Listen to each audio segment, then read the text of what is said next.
I'm a full-time shepherd. I also farm sheep myself personally.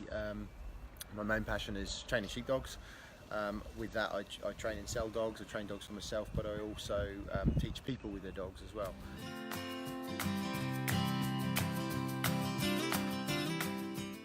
Being a shepherd in the past, I've had sheep attack problems myself, something that's quite distressing to all of us in the industry, but I've mainly come today to sort of seek a little bit of advice on potentially setting up some sort of facility where people can train dogs around with the exposure to livestock, around stock, but maintain that control and get a little bit of education about how they should control their dog and how they should conduct themselves in the countryside, and particularly around livestock.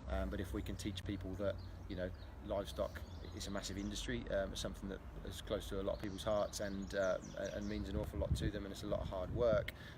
If they're going to come out into the countryside with their pet dogs, to essentially enjoy themselves, to respect it, and also to make sure that they have control of their dog and recognise behaviour in the dog that might suggest that they could cause a problem. From a very young age, I wanted to train working sheepdogs. I wasn't from a farming background. I saw a sheepdog trial, decided that was what I wanted to do when I was older, and strangely stuck to it, and that's sort of how I've sort of got into it, and through training dogs as a hobby and my main interest and passion, it's sort of given me a profession as well. So I now work with sheep full time on an employed basis, like I say, as well as running my own flock.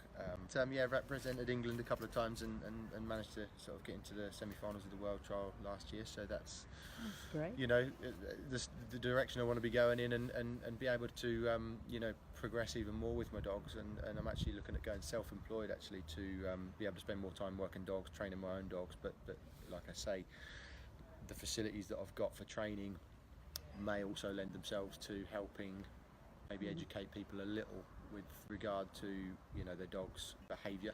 The dogs are very intelligent animals, yes, but their attention span is very short. So your average dog from the town that goes for a walk in the countryside, faced with some sheep running away from it, the instinct is just going to come straight out.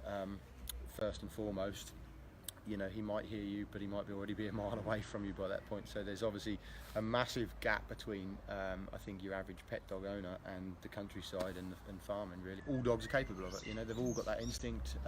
You know, we have feelings and emotions, but dogs are very instinctive.